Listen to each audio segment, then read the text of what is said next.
ہاں السلام علیکم مفتی صاحب. وعلیکم السلام. یہ الحاج ہوگا؟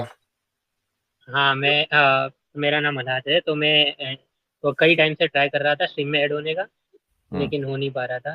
تو میرا سوال یہ تھا مفتی صاحب، میں ایکچولی اسٹرونومی میں بہت زیادہ انٹرسٹیڈ ہوں، اسپیس جو ہوتا ہے اسپیس سائنس اس میں. تو جیسے کہ ابھی ہم دیکھ رہے ہیں کہ اسپیس میں جو جاتے ابھی انسان جا سکتے ہیں اسپیس میں، ٹھیک ہے. تو وہاں پہ جو اسپیس میں رہنا ہوتا ہے اسپیس اسٹیشن پہ، انٹرنیشنل اسپیس اسٹیشن پہ 6 منتھ رہتے ہیں، 3 منتھ رہتے ہیں. تو اس میں وہاں پہ دیکھیے گریوٹی تو ہوتی نہیں ہے، تو اس وجہ سے جو ساری چیزیں ہوتی ہیں وہ گریوٹی کے بنا مینیج کرنی پڑتی ہے. تو اس میں جو نماز ہوتا ہے، ایک تو جہاں پہ ہم ارتھ پہ نماز پڑھتے ہیں وہ تو قبلہ کی طرف منہ کر کے پڑھتے ہیں. تو اسپیس کے اندر کہاں کس ڈائریکشن میں ہم نماز پڑھیں گے اور وضو کیسے کریں گے اگر ہم جائیں گے تو؟ یہ میرا کوشچن ہے. میں نے دیکھیں شروع میں ہی کہہ دیا تھا کہ نماز وضو کے جو مسائل ہیں یہ آپ ہم سے بات نہ کریں اس تعلق سے. شروع میں ہی کہا تھا نا، آپ نے سنا ہوگا یا نہیں سنا؟ نہیں مطلب یہ اسپیس ریلیٹڈ میں آپ سے ایک کوشچن. مفتی صاحب ایڈوانس کوشچن ہے نا تھوڑا سا، یہ مت ہے وہ سر پہ ایڈوانس مسا ہو والا. گیا. آپ کو معلوم ہے کہ اگر آپ کو اس فیلڈ سے دلچسپی ہے تو ملیشیا کا ایک ایسٹروناٹ اسپیس میں گیا تھا کچھ سال پہلے، کچھ یاد ہے؟ ہاں شاید گیا تھا میں نے، شاید 9 مسلم سائنٹسٹ جو ہے شاید اسپیس میں گئے، 9 سے 11. اوکے، نہیں میں ملیشین کی بات کر رہا ہوں، وہ تو گئے ہوں گے.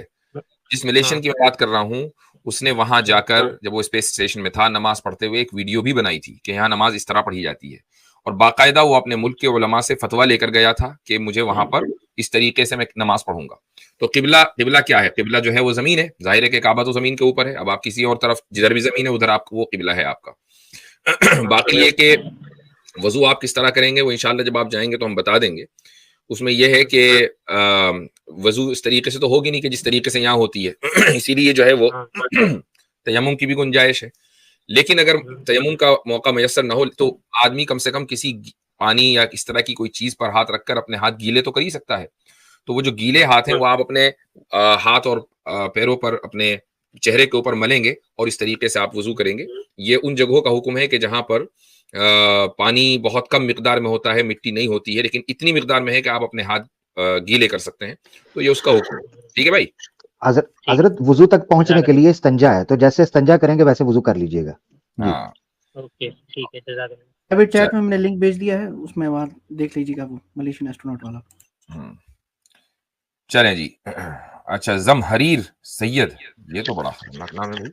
السلام علیکم ورحمۃ اللہ وبرکاتہ. وعلیکم السلام. کیسے ہیں مفتی صاحب؟ خیریت سے؟ الحمدللہ. آپ کا نام زمحریر ہے؟ جی جی. آپ کو زمحریر کا نام پتہ ہے؟ نہیں، زمحریر میرا اوریجنل نام نہیں ہے، یوٹیوب کا نام ہے. یوٹیوب کا نام ہے؟ اچھا ٹھیک ہے. یعنی کہ چینل کے لیے صرف.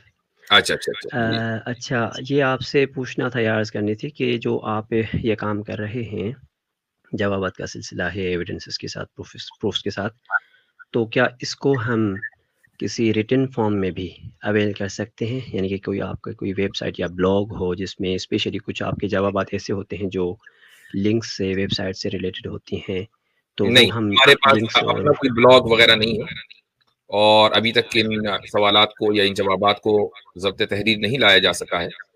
کوئی اگر لانا چاہے تو لیا ہے، اس کی آزادی ہے. ہاں بس مجھے بھی یہی تھا کہ اگر ہمارے پاس آپ کے یہ جوابات، تمام جوابات تو نہیں ڈیٹیلز کے ساتھ، لیکن جو آپ کے اسپیشل پروفس ہوتے ہیں، ایویڈنسز ہوتے ہیں، کچھ خاص پوائنٹس ہوتے ہیں جس میں آپ بسا اوقات اسٹیٹسٹکس بیان کر رہے ہوتے ہیں، کیونکہ بسا اوقات اسٹیٹسٹکس بہت بڑی دلیل بن جاتی ہے. جیسے جارڈن پیٹرسن بھی اس کو یوز کرتا ہے، بلکہ انہوں نے ایک مرتبہ رچرڈ ڈاکنس کے ساتھ جب وہ بیٹھے تھے تو رچرڈ ڈاکنس سے بات کرتے وقت ان کو جواب دینے سے پہلے ان سے پوچھا تھا کیا آپ کے لیے اسٹیٹسٹکس کوئی معنی رکھتا ہے کہ نہیں، دلیل رکھتا ہے کہ نہیں. تو فوراً اس کو بھی پتا تھا کہ یہ بندہ جو نا مسلسل یہ اس طرح کی چیزیں لے کے آتا ہے، تو اس نے فوراً جھٹ سے منع کر دیا، نہیں میرے لیے کوئی دلیل نہیں ہے. تو اسٹیٹسٹکس ہے پاورفل ایویڈنس سم ٹائمس، لیکن یہ کہ اچھا اس حوالے سے کہ آپ کے پاس کوئی انفارمیشن ہے کہ ہم اگر ان کو جوابات دیتے وقت اسٹیٹسٹکس سے کوئی جوابات دیں تو کون سے اتھارٹیٹیو یا اتھینٹک سورسز ہیں یا ویب سائٹ سے ہیں، جس طرح پیور ریسرچ ہے سپوز دیٹ، تو اس کے علاوہ جہاں پہ ہم ایزیلی یہ تمام دنیا میں موجود مختلف اقسام کی اسٹیٹسٹکس دیکھیں، ہمارے پاس جو لوگ آتے ہیں نا سوال کرنے کے لیے، تو وہ کوئی ایک موضوع تو ہوتا نہیں ہے، کسی بھی موضوع پر ہو سکتا ہے. اسی لیے ہمارے ذہن میں کوئی ایسا خاص موضوع نہیں ہوتا اسٹریم سے پہلے کہ جی ہم اس موضوع پر تیاری کر کے بیٹھے ہیں. وہ کوئی بھی موضوع ہو سکتا ہے. اب اگر کوئی شخص کبھی جیسے اسٹیٹسٹکس دیتا ہے، ہمارے اس میں ایکنالج اسلام صاحب ہیں یا کوئی اور،